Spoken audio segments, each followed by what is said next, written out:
satu top global Moskov versus satu top global Betrick. Ngeri banget ini adu mekaniknya. Karena di sini Moskovnya itu harus ngegendong satu tim yang mainnya asal-asalan banget. Dengan nickname-nya Tuan Muda di sini karena rank Moskovnya mencapai 555 bintang Mythic Immortal. Dengan total match Moskovnya 2912 match, win rate-nya 62,1%. Dan ini dia top global Betrick yang akan dia lawan satu lane. Ada juga top global Benedetta di situ, kayaknya full top global nih musuhnya. Menariknya adalah di sini dia menggunakan basic common emblem dengan talentnya Trill, Bargain Hunter, dan Quantum Charge. Full build-nya ada di situ, bisa kalian tiru. Kita langsung aja masuk menuju ke dalam gameplaynya. Oke guys, kita sudah ada di dalam gamenya. Cukup unik ya di sini pemilihan emblem Moskovnya, nggak biasa aja gua ngeliat Moskov pakai emblem basic gitu loh. Biasanya Moskov itu pakai emblemnya kalau nggak assassin ya marksman.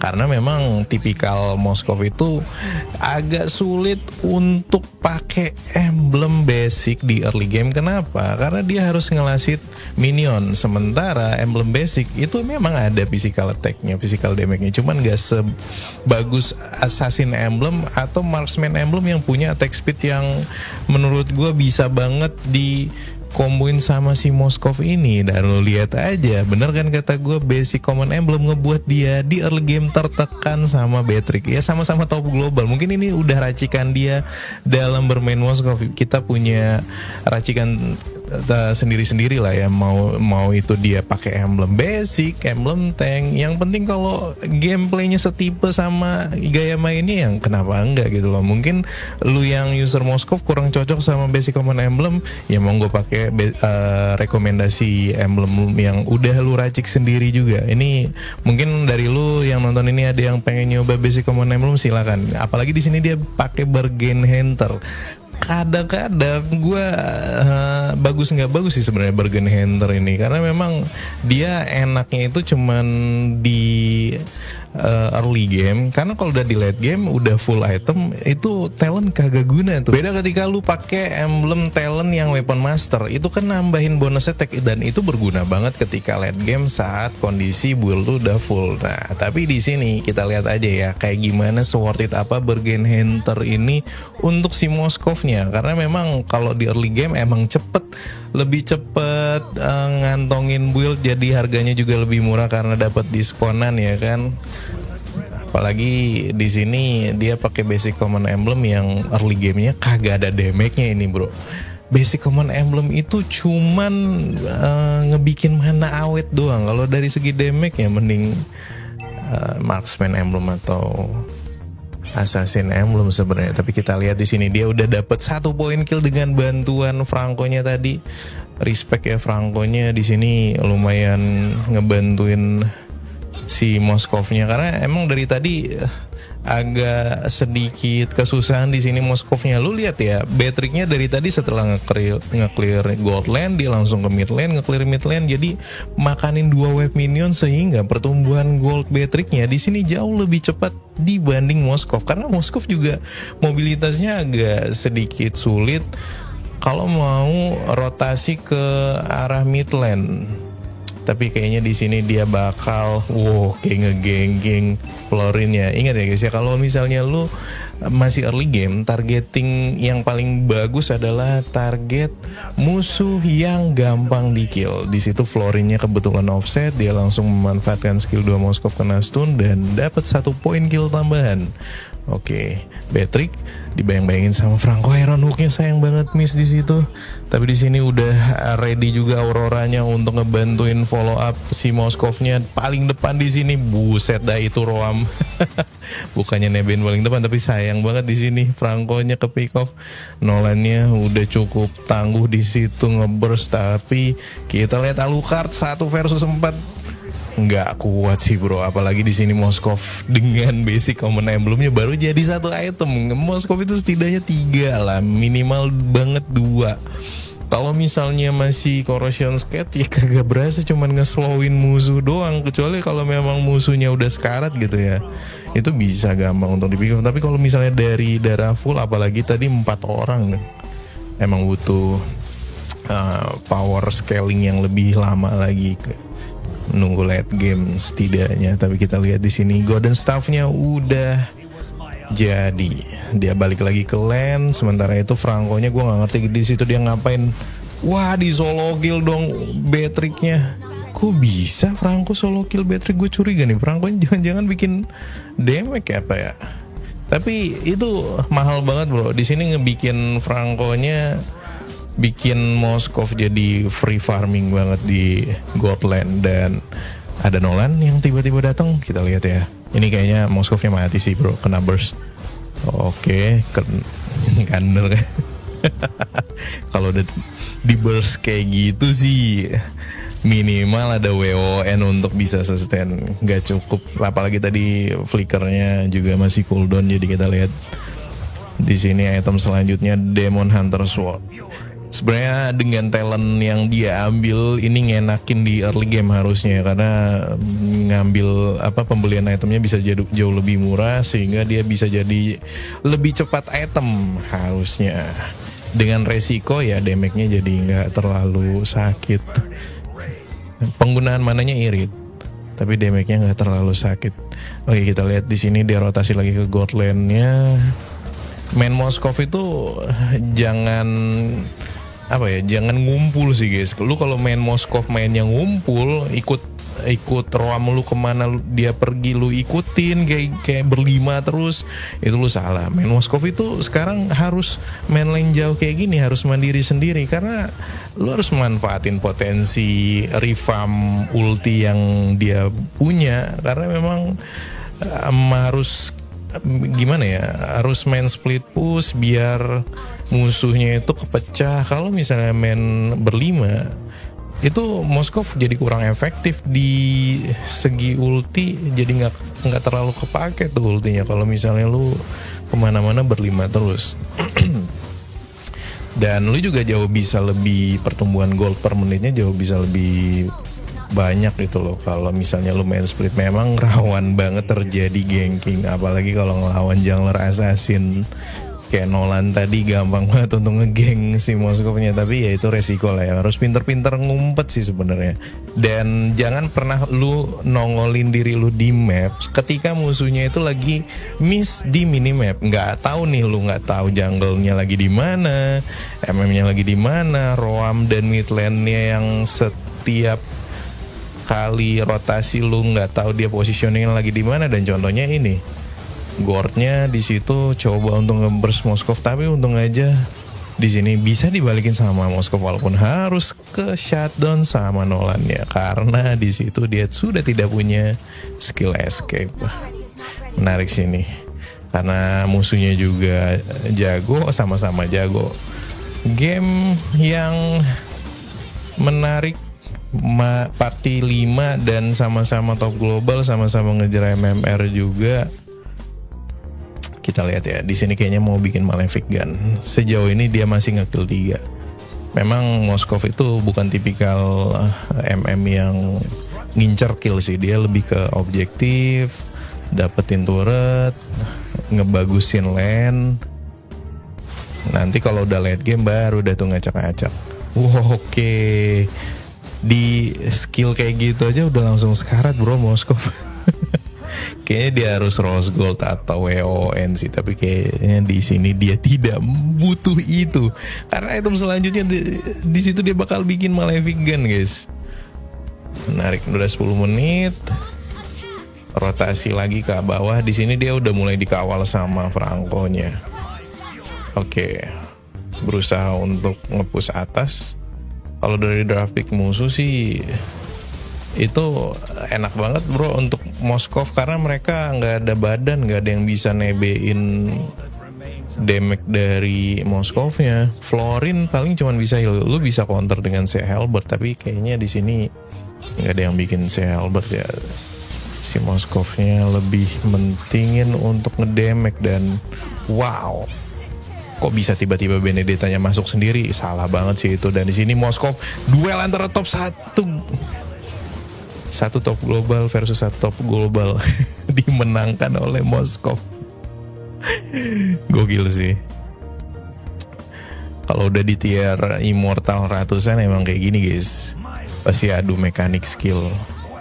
Dia pinter sih masukin ultinya on point banget tadi, sehingga Beatrix-nya kayak shock gitu loh. Apalagi nggak punya WON juga. Agak janggal sih ya, menit 11 lu pakai MM tapi belum bikin WON, mungkin ada pertimbangan tersendiri kenapa mereka belum bikin WON. Salah satunya mungkin nggak terlalu diincar terus-terusan sama yang punya physical damage, jadi ngerasa aman. Oke, kita lihat di sini ya. Kayaknya mereka mau setup Lord.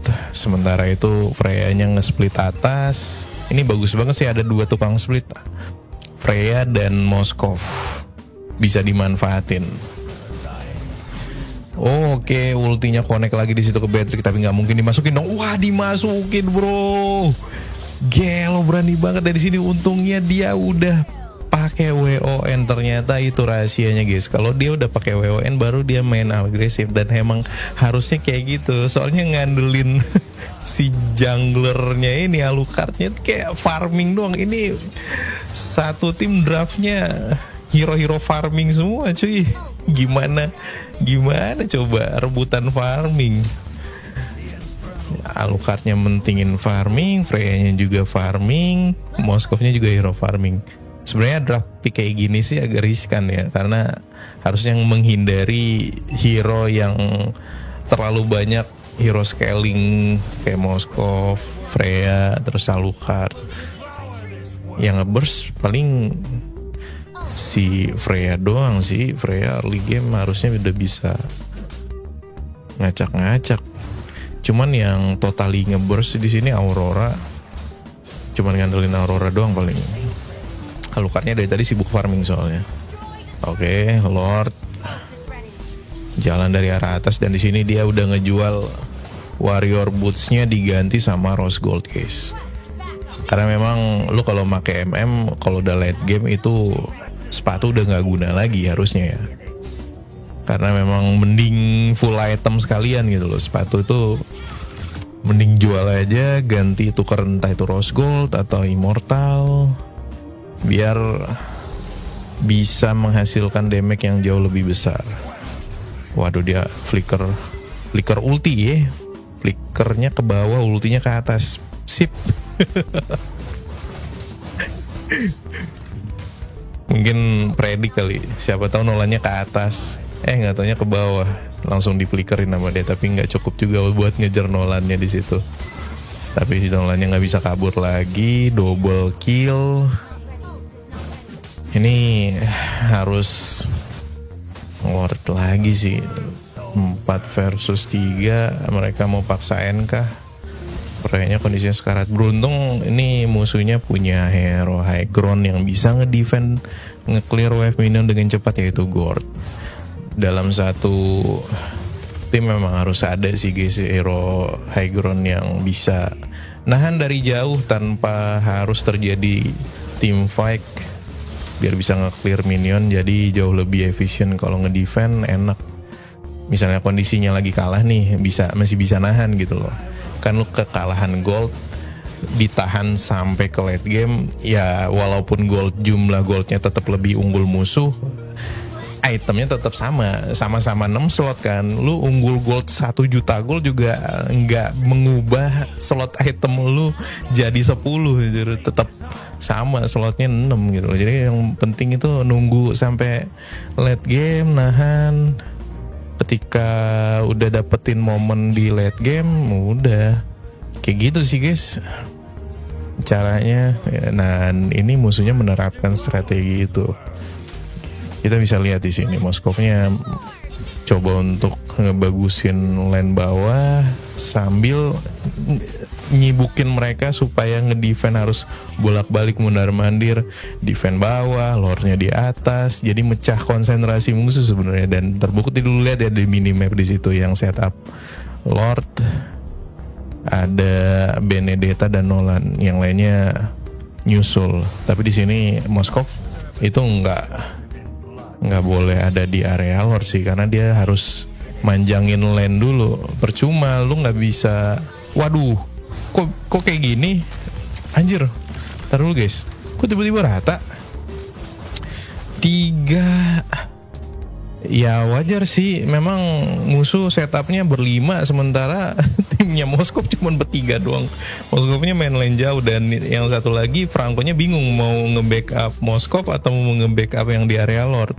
Itulah kadang Roham itu kalau carry-nya kepecah nih jadi dua, bingung tuh. Yang mana nih yang harus diprioritasin? Moskov sendirian takutnya ke geng. Sementara Alucardnya tadi lagi setup turtle, Lord. Harusnya sih Alucardnya bisa jaga positioning dengan baik ya, tapi kita lihat ya di sini dia bakal ngedefend kayak gimana. Sementara itu dia cuman bisa ngumpet di rumput. Oh, Benedetta-nya ngira Moskovnya sendirian nih kayaknya.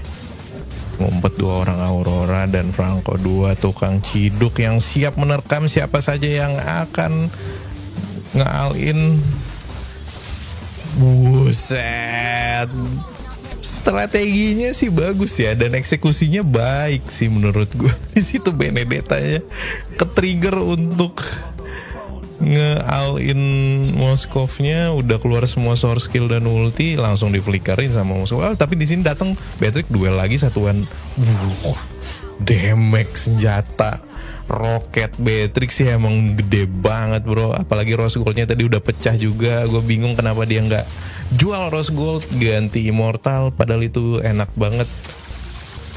Atau Immortalnya cooldown? Enggak sih, dia dari tadi nggak bikin Immortal guys. Dan di sini Beatrix-nya unjuk gigi memperlihatkan skill global dia, dan hampir aja ke end. Udah menit 18 ya. Ulti kena sih di situ ultinya. Apakah mau di follow up di sini? Kayaknya enggak deh. Oke, setup lore lagi.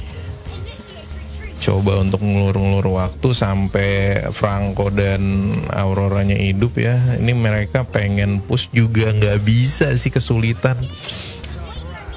Enak banget bro kalau Moskov buat ngedefend, emang ya seenak itu, apalagi kalau udah defend late game ya, karena basic attack-nya bisa nembus jauh ke belakang dengan pasifnya Moskov. Ini tentu aja bikin musuhnya nggak bisa untuk masuk lebih jauh, kecuali kalau mereka udah dapetin Lord, dan Lordnya 15 detik lagi respawn.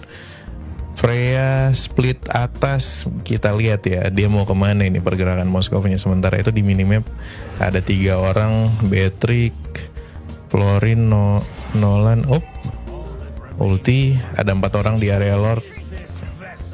Dia mau main split kah? Wah, udah dipotong duluan di situ sama Nolannya. Tapi agak janggal sih, kenapa Nolan yang motong minion ya? Bukannya itu tugas Benedetta, tugas dia kan ada di Lord. Waduh. Sama-sama tahu ya. Wah, sayang banget bro. Moskovnya kalah duel sama Nolan, Beatrix-nya berhasil ngedapetin Lord. Wah, semakin sengit ini. 2 tukar 2 yang sangat mahal, dan waduh, instant kill Beatrix sih kalau udah late game gila banget cuy. Balik gak sih 1, 2 Alucard. Nih gue bingung, Alucardnya kayak gak jelas mainnya coy. Lu lihat tuh. Kayak gak ada strateginya sama sekali, main tabrak doang.